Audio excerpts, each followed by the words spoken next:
Welcome to the first media consulting podcast, The Business Chronicles, where we dive deep into the stories of successful business owners. Here's your host, Didi and Nicholas. Thanks for joining today. Let's talk. Welcome back, everybody, to our podcast. I am so excited to introduce to you Dr. Paull. He owns a company called Easy Orthopedics, and he's going to bring a lot of valuable information to this podcast to our listeners. And we're just going to kick it off by kind of getting to know a little bit about his background. How you doing, Dr. Paull? Hey, Didi. Thanks for having me on. I'm doing well. You're very, very welcome. So give us a little bit of a background of who you are. Sure. So my name is Dr. Daniel Paull, orthopedic surgeon by training. And I have my own practice, a solo practice in Colorado Springs.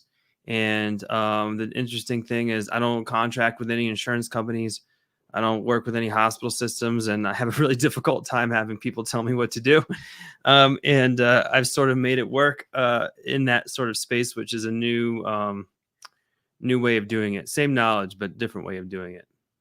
So I like how you kind of said that it's a new space, right? It's something that's new that's coming to market. You saw an opportunity and you're actually moving forward on that opportunity to help grow your business, correct? Yeah, I mean, the opportunities right now, that exist are essentially you can work for a very large hospital system, or you can work for a large practice, which in a lot of cases private equity's crept in. So, pick your poison. At the end of the day, people are going to be using you as a commodity to make money off of you. And while that doesn't sound so terrible, it actually is when they just, the more you work, the more they make. So they don't care about your family or your life in general. So they'll push you as hard as they can. And I think that creates a lot of unhappy, burned out docs. I didn't want to do that. So that's why I sort of separated myself from those systems. And it's really been a blessing over the past 5 years, which is as long as I've been doing it. Well, congratulations for that, kind of seeing an opportunity and understanding why you're doing this. A lot of business owners that get into wanting to become a business owner don't understand the why and how they can push forward. So going to talking a little bit about your services in your business. I know you offer treatment for back pain, ankle pain, knee pain, as well as, stitches for a cut, doing house calls.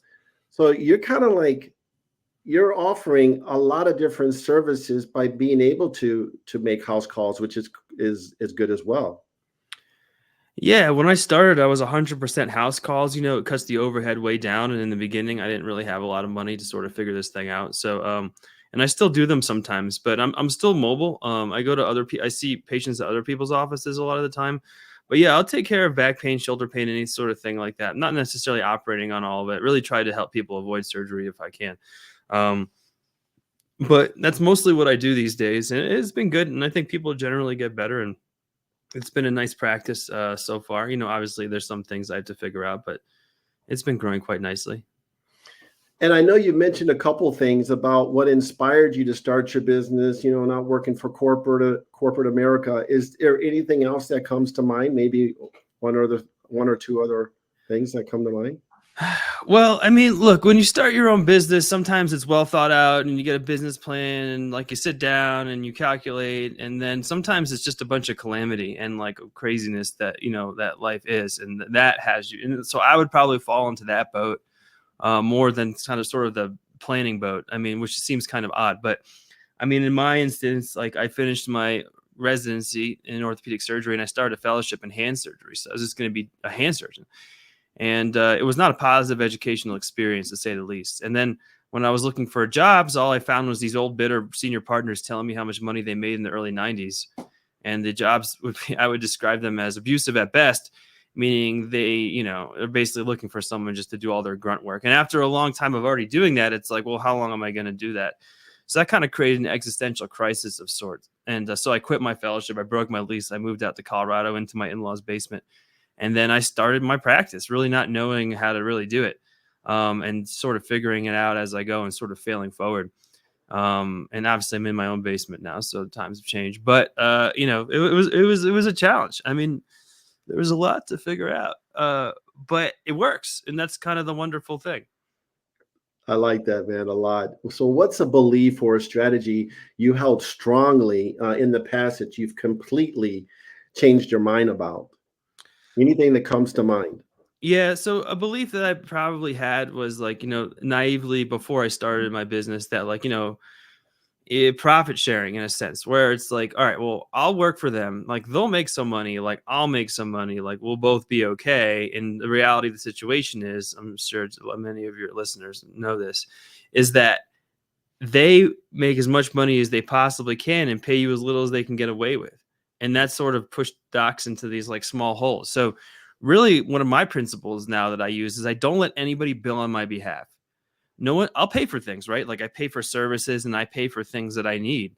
Right. But no one gets to take the work that I've done, seeing people, and submit that and then collect and then pay me. Nobody gets to do that for me. And that's proved to be a pretty good strategy because whether you're in an insurance-based world or a cash-based world, you're always going to find people who are trying to do that. And it's almost never in your best interest.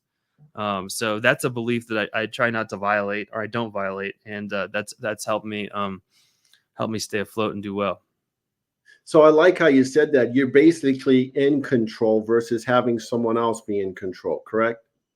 Yeah. And I think some doctors fall prey to people, business people especially, who are like, well, you just be the doctor, you do that stuff, you focus on the stuff you like, and I'll do all the business stuff. Like, don't worry about it, which I think is a huge trap because you fall into situations like the ones I mentioned. So I try very hard to fight that. If someone says, I like to do all the business stuff and let the doctor be the doctor, it makes my stomach like churn. It really, really bothers me. It's probably one of the worst things you can say to me in a business context. And it still happens and it makes me want to vomit.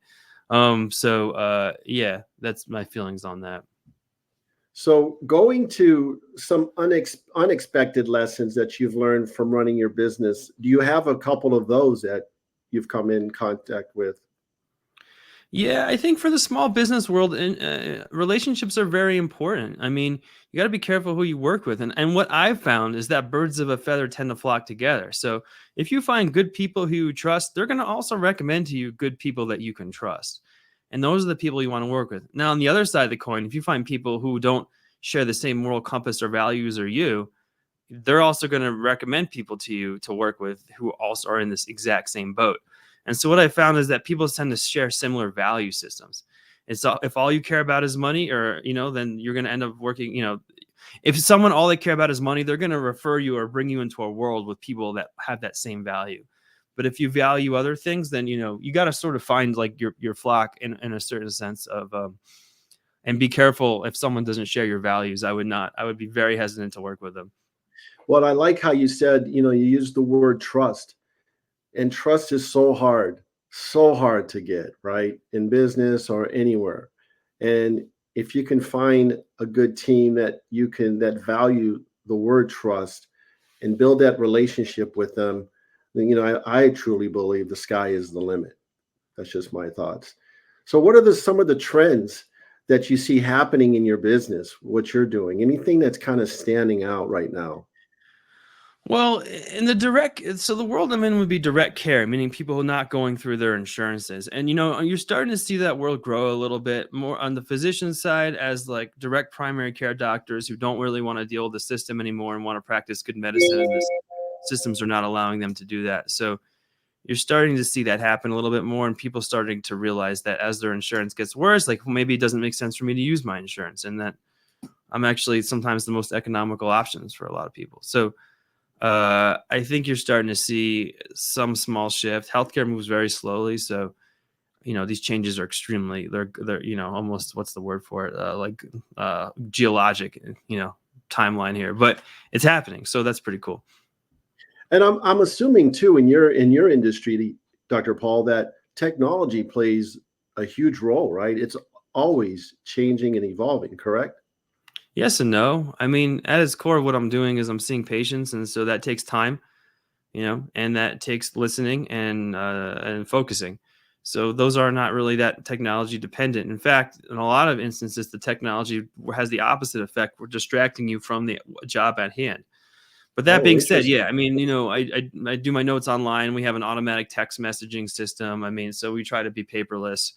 my consent form is signed. I use a little ultrasound to carry around in my bag, and that plugs into an iPad. So yeah, certainly, I mean, there's a certain balance to it, but I think to some of these technocratic solutions to healthcare are ill-conceived because they miss the basic point of That's a a good visit. point.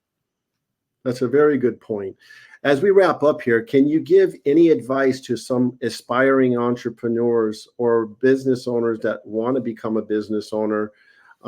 Give our listeners some advice on that. Yeah, sure. What I would say is that be careful who you listen to. You're going to find a lot of people telling you it'll never work, and these are people who have never run a business themselves. So be careful who you get your advice from.